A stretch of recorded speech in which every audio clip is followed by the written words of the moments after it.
네, 반갑습니다. 여러분들. 단타수장 전문가입니다. 자, 뭐 지난주부터 해서 아니죠, 따지고 보면 뭐 지지난주 말부터죠. 그래서 지지난주 목금부터 해서 지난주 내내 또 이렇게 처지다가 그 다음에 이제 또 이번 주까지 해서 굉장히 사실 뭐 시장이 좋다라고 느낌을 받지는 못하고 있어요. 오늘도 어느 정도의 반등은 좀 보여줬지만 장 초반부 일시적으로 또 오전장에 크게 한번 또 조정이 나왔었죠. 자, 이처럼 아직까지 중화권 증시가, 중국 쪽의 증시가 아직까지 좀 안정적이지 못하다 보니까 국내 증시에 계속해서 영향을 좀 주고 있는 모습을 나타내고 있습니다. 자, 거기다가 추가적으로 미국에서는 빅테크 기업들 실적 발표가 쭉 있었는데, 뭐 아마존 같은 경우에도 또 최근에 많이 급락을 또 보이기도 했었죠.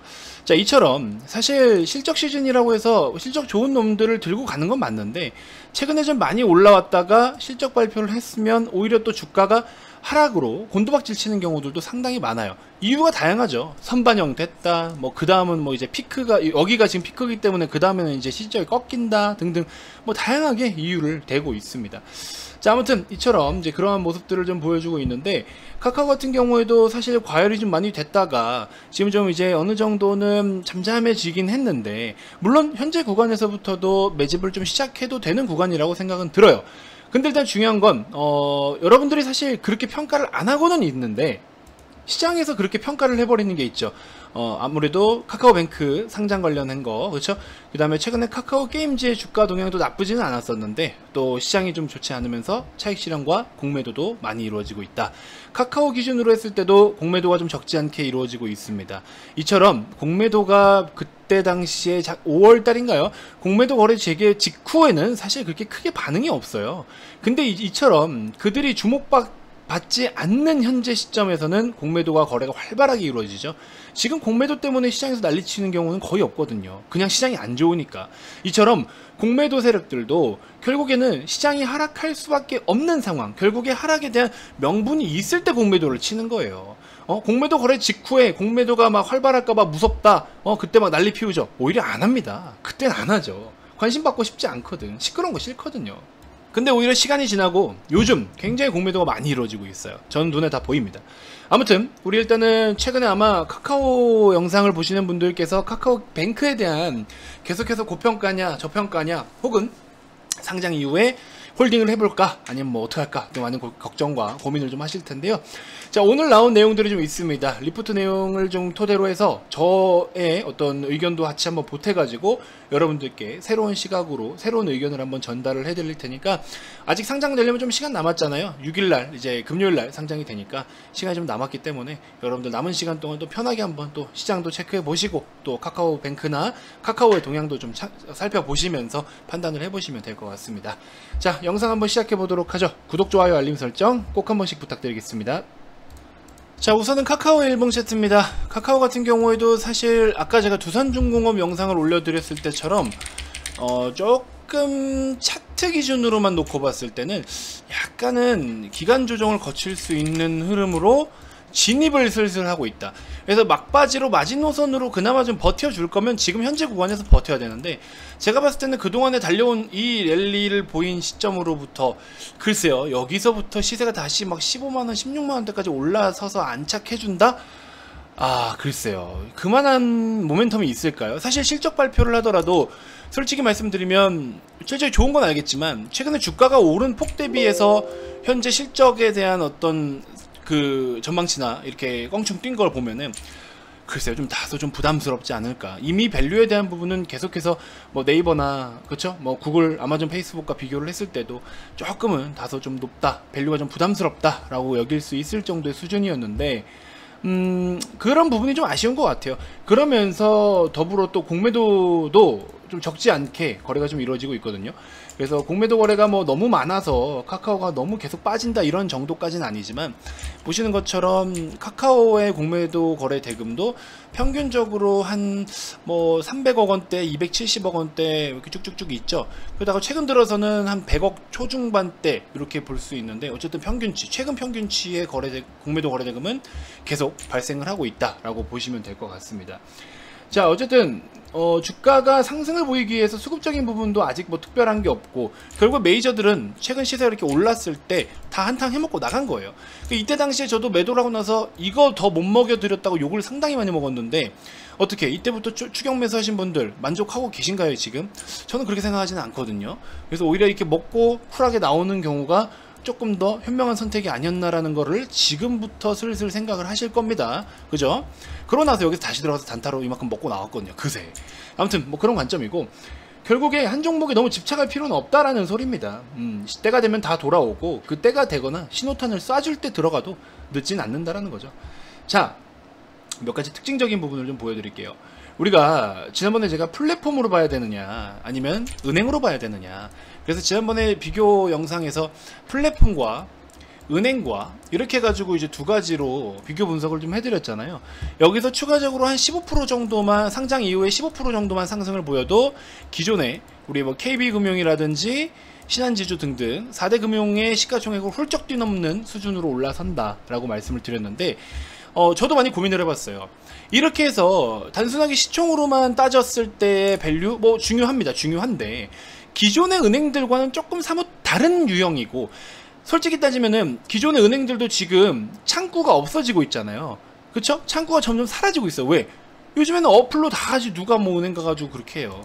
물론 은행을 가서 해야 되는 업무들이 있지만, 하지만 사실 카카오뱅크, K뱅크 얘네들은 아예 창구가 없잖아요. 창구가 없이도 뭐 비밀번호로 틀리거나 뭘 해도 유선상으로도 뭐 확인할 거 하고 다 해서 업무 다 봐요. 근데 은행 가가지고, 은행 아무래도 업무 시간도 짧은데 시간 맞춰 가서 시간 내서 빼서 가가지고 막 신분증에 뭐해, 거기 가면 또 대기줄도 엄청 길고, 굉장히 이게 비효율적이란 말이죠. 그러니까는 카카오뱅크의 가입자 수가 그렇게 늘어나는 거예요. 물론 대출에 대해서 요즘 전세자금 대출 그거 말 많아요. 그렇죠? 제대로 된 심사를 하고 있냐, 전세자금 대출 납입일 뭐 코앞에 돼가지고 부결났다고 막 이야기 나오고, 그런 부분은 좀 다소 좋지 않은 내용이긴 하지만, 어찌됐건 기본적으로 이용함에 있어서, 자, 기본적인 이용함에 있어서 이게 한 달 동안, 3월달 한 달 동안 국내의 금융 앱들 이제 얼마나 사용했냐 이거예요. 보시면 카카오뱅크가 압도적으로 지금 기존의 어떤 금융사들 대비해서 압도적으로 1위예요.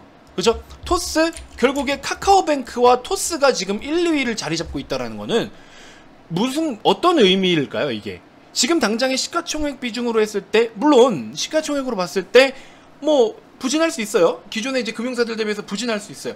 그러니까 제가 지난번 카카오 영상에서는 은행사 기준, 그러니까 은행으로 쳐서 기준 잡았을 때 밸류를 좀 따져보자라고 해서 말씀을 드렸던 거고, 지금은 그런 플랫폼으로 한번 보자 이거예요. 아니 결국에 실제로 은행들은 창구들이 지금 감소하고 있고, 대면하면서 업무를 봐야 돼. 대면 업무는 계속 감소세를 이어가고 있고, 그런 것들도 고객들이 너무나 불편함을 느끼고 있고 번거로움을 느끼고 있다 보니, 아무래도 결국에는 지금 이런 플랫폼, 금융 앱들에 대한 이런 플랫폼 사업 쪽으로 당연히 지금 급증세를 보일 수밖에 없지 않냐. 그러면 은행이라는 지금 은행이라는 여러가지 이 안에서도 뭐 대출 업무가 있을 수도 있고, 그 다음에 여러분들이 예금도 있을 수가 있고, 또 뭐 계좌 이체하는 이런 이체 서비스, 송금 서비스들, 그쵸, 다양한 업무들이 있잖아요. 이런 업무들을 각각에 다 놓고 봤을 때 대출 같은 것도 사진만 탁탁 찍어서 올려주면 되고, 사대보험 조회 알아서 다 해주고 막 되잖아요, 카카오뱅크는. 근데 은행 가면은 대기 시간 기다려, 시간 내서 자꾸 은행 가야 돼. 물론 요즘에 은행 앱으로도 대출 다 되는데, 진짜 뭐 주택담보대출이나 이런 것들도 또 가서 하잖아요, 보통 계약서 쓰고. 그러니까 지금 너무 지금 현대 시대에 맞게, 물론 카카오뱅크 안에서 취급하는 상품들, 기존의 4대 금융 은행주 거기에서 이제 취급하는 상품들 다를 수는 있어요. 일부 차이는 있죠. 하지만 지금 근데 중요한 건 뭐다? 우리는 투자자 관점이에요. 그러면 은행이라는 거 한 품목 안에, 한 업종 안에서 어떤 지금 변화가 이루어지고 있느냐, 그게 포인트인 거죠. 은행이라는 사업 안에서 지금 어떤 변화가 이루어지고 있느냐, 플랫폼이라는 겁니다. 결국에 금융 앱들에서도 압도적으로 카뱅과 토스가 자리를 이렇게 1, 2위를 자리 잡고 있다는 거는 결국에 이쪽으로 지금 판이 바뀌고 있다라는 거잖아요. 금융업, 은행업 안에서 이렇게 지금 판이 새롭게 짜여지고 있다라는 겁니다. 그렇죠? 그러니까 카카오뱅크 같은 경우에는 오히려 어느 정도의 프리미엄을 받아도 플랫폼 사업으로 봤을 때 어느 정도의 프리미엄을 받아도 마땅하다라는 거죠. 단순하게 밸류로만 시가총액이 뭐 KB가 얼만데 카카오뱅크가 여신 상품을 얼마큼이고 이익이 얼만데 그 시총을 넘을 수가 없다? 단순하게 그렇게 보자라는 게 아니죠. 그렇게 봐도 돼요. 나는 진짜 은행 하나로만 보겠다? 그럼 카뱅을 그렇게 봐도 돼요. 근데 결국에 지금 플랫폼 사업이 차지하고 있는 이 비중이, 영향력이 적지 않다라는 거죠. 적지가 않아요. 그렇죠? 그리고 잘 생각해 보세요. 뉴스에 이런 말이 나와요. 우리가 이런 플랫폼 은행 앱 같은 거 이제 고령층들 이거 어떻게 사용하라고 그러냐, 이런 이야기를 합니다. 물론 고령층들을 대상으로도 중요하죠. 왜냐면은 또 뭐 돈 많은 분들도 많으시니까 중요해요. 고령층의 고객들을 확보하는 것도 중요합니다. 근데 자금이 유동적인 거는요 사실상 젊은 세대입니다. 그죠? 그리고 솔직히 요즘에 40대, 50대, 60대 분들도 다 써요. 40대, 50대들도요, 50대 분들도요, 다 쓰십니다. 심지어 저희 어머니께서도 카뱅 쓰세요. 다 써요. 어려운 거 없습니다. 아니, 스마트폰도 쓰시는데 뭐 이걸 못 쓰시겠습니까? 그죠? 스마트폰 사용 비중이 적다라고 하면 어쩔 수 없겠죠. 그죠? 다 씁니다. 요즘엔 다 써요. 그리고 예전에는 진짜, 우리 막, 한 80년대, 90년대는 은행 이자가 엄청 비쌀 때 통장을 거의 의무적으로 만들잖아요. 예금을 거의 의무적으로 필수적으로 합니다. 왜? 적금만으로도 삶을 또 윤택하게 살 수 있거든요. 적금 넣으면 은행 이자가 뭐 20%, 30% 될 때도 있었는데 적금을 넣어야 돼. 그때는 돈을 모아야 부자가 될 수 있었어. 지금은 돈 모으면 거지 됩니다. 그 모으는 돈이 오히려 더 거지가 돼요. 더 손해예요. 돈을 모을수록 손해인 시대예요, 지금. 그쵸? 그렇게 판이 바뀌고 있어요. 그래서 그 당시에는 돈을 모을 수밖에 없는 상황이니까 실제로 종이통장 있죠. 종이통장을 그렇게 다 하나씩 보유를 하고 있고 수시로 가서 통장 정리도 하고 돈을 넣는 거 빼는 거 다 통장을 가지고 그렇게 했었어요. 근데 지금은 통장 들고 다녀? 아유, 지금 뭐 결제하는 카드도 안 들고 다니는데 삼성페이, 카카오페이 얘네들로 결제 다 하잖아요. 저도 지갑 있는데 잘 안 들고 다녀요. 귀찮거든. 최대한 간소화하고 최대한 심플한 걸 지금 선호하는 시대잖아요. 그러다 보니까 이 금융 앱 자체도 번거로운 게 싫거든. 아니, 해킹을 하고 뭐가 해? 해킹한 놈이 잘못한 거지. 그렇죠? 비밀번호 내가 알고 있고 내 비밀번호고 내 지문이고 그걸 털리는 거 솔직히 말하면 어쩔 수 없어요. 모든 국민이 다 털리는 거 아니잖아요. 그죠?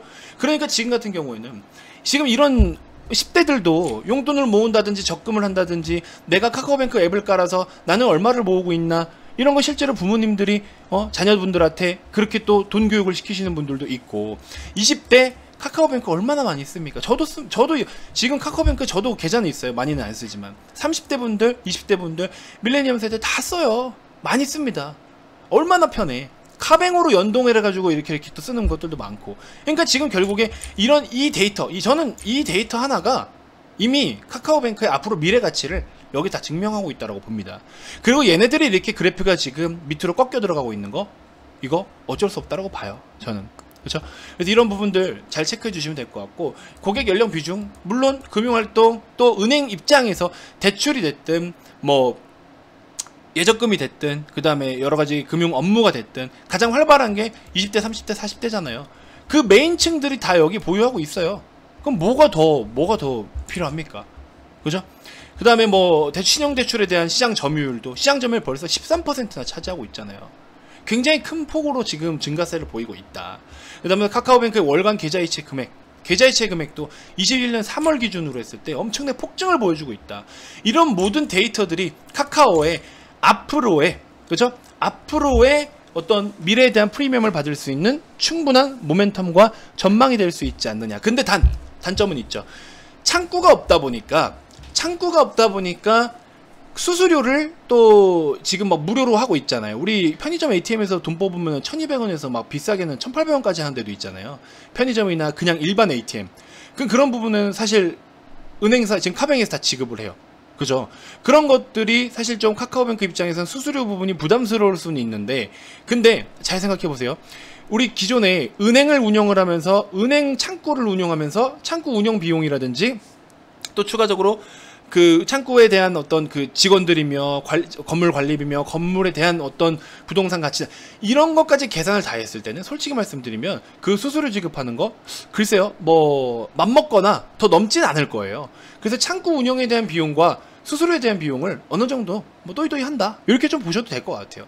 그래서 이제 또 카카오뱅크 기준으로 했을 때 다양한 플랫폼 비즈니스 여러 가지, 이제 그냥 단순하게 그냥 대출 이게 아니라 뭐 신용카드 쪽이라든지 또 추후에 뭐 보험이 될 수도 있고, 다양한 플랫폼을 계속 또 오픈을 하고 해가지고 다양하게 고객사들에게 그러니까 고객층들에게 이런 것들을 조금 더 우리가 어쨌든 금융업 입장에서는 돈을 좀 더 매출과 이익을 확대시킬 수 있는 부분들을 계속해서 플랫폼들을 또 연구하고 개발하고 새롭게 또 추진하고 투입해서 그런 어떤 매출적인 부분을 극대화시킬 가능성이 있다. 일단은 중요한 건 뭐다? 사람이 몰리는 곳에 돈이 된다. 지금 카카오뱅크나 이런 것들은 이렇게, 카카오가 지금 솔직히 말하면 성공한 기준이 뭐예요? 카카오 이용자가 많으니까 뭘 해도 돼요. 광고 사업도 돼, 뭡니까, 또 뭐 쇼핑도 돼, 뭐 다 되잖아요. 그죠? 결국 이용자가 많아야 된다. 근데 그러면 그 이용자가 지금 결국엔 카카오뱅크 이용자가 3월 기준으로 했을 때 MAU 기준으로 하면 제일 많았으니까 결국에는 그럼 된다 안 된다? 얘네들은 뭘 해도 된다. 이게 포인트입니다. 그렇기 때문에 우리가 카카오뱅크를 상장되고 나서, 물론 상장되고 나서는 거래가 활발하기 때문에 기술적으로 움직일 거예요. 거래가 활발하니까 가치대로만 움직이진 않을 겁니다. 그래서 상장 이후에 뭐 최근에 SK 바이오사이언스 같은 경우 보세요. 상장하고 나서 시세가 좀 나오는 듯 싶더니 눌리고 오랜 기간, 한 달, 두 달, 세 달, 네 달 만에 지금 신고가 가죠. 이런 식으로 처음에 시세가 밀리면 뭐 차익 실현하고 다시 바닥에서 머리 딱 들어줄 때 들어가면 그 기업에 대한 가치로 재평가해서 들어가도 되는 거예요. 신규 상장은 그런 식으로 해도 됩니다. 그래서 SK 바이오사이언스 우리 VIP님도 지금 수익 보고 계신 종목인데 시간으로도 2% 이상 가고 있고요. 이런 것처럼 신규 상장은 또 그렇게 대응하는 방법이 따로 있습니다. 그래서 그런 부분들을 잘 참고해 주시면 될 것 같습니다. 그래서 상장되자마자는 여러 가지 플랫폼 기준으로 좀 보시면, 플랫폼으로 보건 뭐 은행으로 보건 그게 중요한 게 아니라 기술적 관점으로 우선적으로 보시고, 기술적 패턴으로 보시고, 이후에 실적에 대한 전망치, 사업에 대한 전망치, 사업에 대한 흐름을 체크해서 또 더 멀리 높게 보면 된다. SK 바이오사이언스도 연간 실적으로 보면은 매출이 4배 이상, 영업이익 10배 이상을 보여줘요. 이렇게 실적에 대한 부분이 전망치가 좋기 때문에 주가가 눌렸다가 머리를 들어줄 때 신규로 들어가면은 얼마나 편하게 수익을 볼 수 있느냐, 그런 겁니다. 수급도 좋고, 그렇죠? 그래서 이런 부분들 잘 체크해 주시면 될 것 같고, 카카오뱅크는 결국에 뚜껑 열어봐야 돼요. 근데 은행으로 봐도 좋고 플랫폼으로 봐도 좋아요. 저는 솔직히 양방향 다 좋다라고 봅니다. 그래서 이 플랫폼으로서의 어떤 값어치, 미래 전략적인 부분을 잘 시장에 좀 녹여놔서 아마 또 긍정적인 모습을 좀 나타냈으면 좋겠고, 제가 봤을 때는 고평가, 저평가를 지금 뭐 따질 그런 시간과 영역대는 아니라고 봅니다. 그래서 결국에는 상장하고 나서는 기술적으로 봐야 되는 거고, 누구도 답은 알 수 없어요. 하지만 저는 어쨌든 그 상장된 이후에 거래가 한참 활발하고 좀 주저앉으면 새롭게 한번 다시 들어갈 계획은 있습니다. 저도 카카오 게임즈도 결국에 보세요. 카카오 게임즈 같은 경우에도 어때요? 바닥에서 오랜 시간 동안 이렇게 질질질질질 끌다가 의미있게 거래 탁 터져주니까 여기서 들어가가지고 우리 카뱅이 이렇게 수익 보고 나왔잖아요. 10만원에서 다시 또 들어갈 준비하고 있어요. 왜? 실적이 이렇게 좋은데? 그죠? 그러니까 카카오뱅크도 상장돼서 컨센이 그렇게 좋게 나온다? 그러면 이런 유형으로 똑같이 들어가면 수익 똑같이 볼 수 있습니다. 제가 봤을 땐 전혀 어려울 게 없습니다. 상장된 그날부터 하루 이틀간에 이거 어떻게 볼까 그런 고민하지 마시고요. 뭐 적당히 먹고 나오면 또 추후에 의미 있는 구간에 들어가서 그 기업의 가치만 보고 들어가도 충분히 수익을 볼 수 있다 라는 점 참고해 주시면 좋을 것 같습니다. 자, 아무튼 저의 설명이 좀 도움이 되셨을지 모르겠네요. 플랫폼으로 보든 은행으로 보든 모두 다 긍정적으로 보는 게 맞다라는 의견이고요. 기술적으로만 우선적으로 대응을 잘 하자, 이렇게 좀 말씀을 드려봅니다. 아무튼 여러분들 VIP방에서는 추후에 또 지금 카카오 게임즈 우리가 한 50% 60% 수익 챙겼었거든요. 그런 것처럼 SK 바이오사이언스도 지금 오늘 기준으로 22%까지 수익이 나고 있고, 이처럼 신규 상장 종목들도 우리가 대응을 굉장히 잘하고 있어요. 그래서 처음에 청약을 받지 않더라도 그것만큼이나 혹은 그 이상으로 돈을 벌 수 있게끔 신규 상장된 좋은 종목들은 항상 단타수장 손아귀에 있습니다. 그 종목들로도 가이드 잘 잡아 드릴 테니까 오셔서 많은 도움 받으시고요. 010-221-2353번으로 성함 문자 남겨주시면 이렇게 또 가치적인 부분, 기술적인 부분, 현실적으로 여러분들이 돈 돈을 벌 수 있는 그런 가이드를 제가 제시를 해드리도록 하겠습니다. 다음 영상에서 또 인사드리도록 할게요. 자, VIP 가입 문의 많이 주시고요. 새로운 기회가 또 오고 있습니다. 하락장 계속 또 지속되면은 여러분들께 또 좋은 종목 저렴하게 담을 수 있는 기회니까 많은 관심 부탁드리도록 하겠습니다. 연락 많이 주시고요. 다음 영상에서 또 인사드리도록 하겠습니다. 지금까지 단타수장 전문가였습니다. 고맙습니다.